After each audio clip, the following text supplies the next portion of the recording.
Hello friends, आज हम बात कर रहे हैं कक्षा 9 की एक्सरसाइज 2.4 के बारे में। इसका दूसरा सवाल है, गुणनखंड प्रमेय लागू करके बताइए कि निम्नलिखित स्थितियों में प्रत्येक स्थिति में gx px का एक गुणनखंड है या नहीं। गुणनखंड होने का क्या मतलब होता है? गुणनखंड प्रमेय आपने पढ़ी होगी। गुणनखंड प्रमेय का मतलब होता है कि कोई पद एक बहुपद दूसरे बहुपद का गुणनखंड है। इसका क्या अर्थ है कि शेषफल आपको क्या मिलना चाहिए? 0। थोड़ा सा गुणनखंड प्रमेय का देख लेते हैं। ये आप पहले पढ़ चुके हैं कि आपको शेषफल ज्ञात करने के लिए पूरा भाग देने की आवश्यकता नहीं है। कि यहाँ पहला बहुपद है आपका, आपको ये बताना है कि gx px का एक गुणनखंड है या नहीं। ये कैसे सिद्ध होगा? यदि gx का हम px में भाग देते हैं और शेषफल 0 बच जाता है तो इसका अर्थ होगा gx px का एक गुणनखंड है। गुणनखंड प्रमेय के अनुसार आपको क्या करना है? सबसे पहले gx का शून्यक ज्ञात करना है। gx का शून्यक, gx का मान है x + 1। शून्यक कैसे ज्ञात करते हैं? किसी भी बहुपद को आप शून्य के बराबर रखिए और चर का जो मान प्राप्त होगा वही उस बहुपद का शून्यक कहलाएगा। x बराबर -1 हमें शून्यक प्राप्त हो गया। अब इस x बराबर -1 को आप दिए गए बहुपद में रखिए जिसमें आपको भाग देना है। तो x बराबर -1 को px में रखने पर कैसे रखेंगे? चर की जगह पे सिर्फ आपको -1 रखना है। p -1 equal to 2 into x की जगह रखिए आप -1 घात 3 प्लस एक्स की जगह -1 स्क्वायर -2 इंटू एक्स की जगह रखिए -1 और -1। -1 की घात 3 कितना होता है?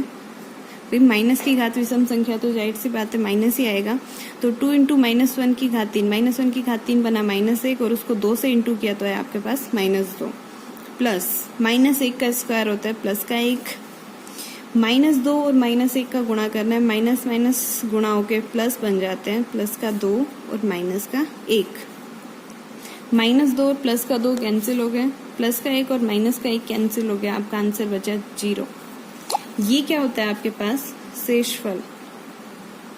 आपको भाग देने की जरूरत नहीं पड़ी, px में gx का भाग देने की जरूरत नहीं पड़ी, आपने शेषफल डायरेक्ट निकाल लिया 0। गुणनखंड प्रमेय के हिसाब से भाजक का आप शून्यक निकालिए, उस शून्यक को आप भाज्य में रखिए और जो मान आपको प्राप्त होगा वही शेषफल होगा। यही गुणनखंड प्रमेय कहती है। जैसे ही शेषफल 0 प्राप्त हुआ तो हम कह सकते हैं कि gx का px में पूरा भाग चला गया और पूरा भाग चला गया। इसका अर्थ है कि gx px का एक गुणनखंड है। ठीक है, इसी का सेकंड पार्ट है px equal to x³ + 3x² + 3x + 1 और gx दूसरा बहुपद है x + 2। यानी gx तो है भाजक की जगह और px है भाज्य की जगह। अर्थात बेसिकली आपको करना तो क्या है कि px में gx का भाग देना है और शेषफल 0 आना चाहिए, लेकिन आपको भाग देने की आवश्यकता नहीं है। गुणनखंड प्रमेय से आप जानते हैं कि आपको शेषफल कैसे निकालना है। gx का आप शून्य ज्ञात करेंगे। gx हमारे पास क्या है? x + 2। तो इसका शून्य किसी भी बहुपद को 0 के बराबर रखिए, आपको शून्य ज्ञात होगा। x बराबर -2, 2 का इधर पक्षांतरण हो गया, x बराबर -2 आपको शून्य प्राप्त हो गया। अब इस x बराबर -2 को आप दिए गए बहुपद में रखेंगे। x बराबर -2 दिए गए बहुपद में रखने पर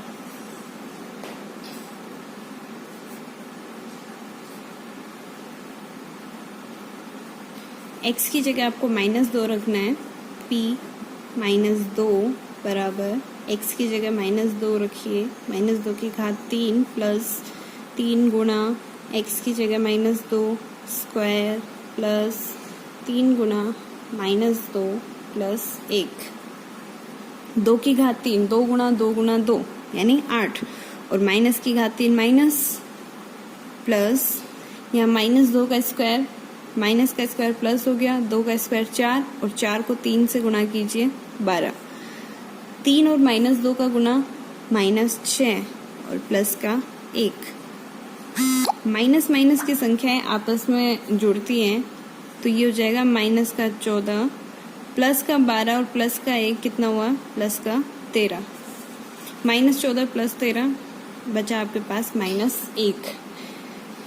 p-2 जो कि आपके पास शेषफल था उसका मान आपके पास बचा है -1।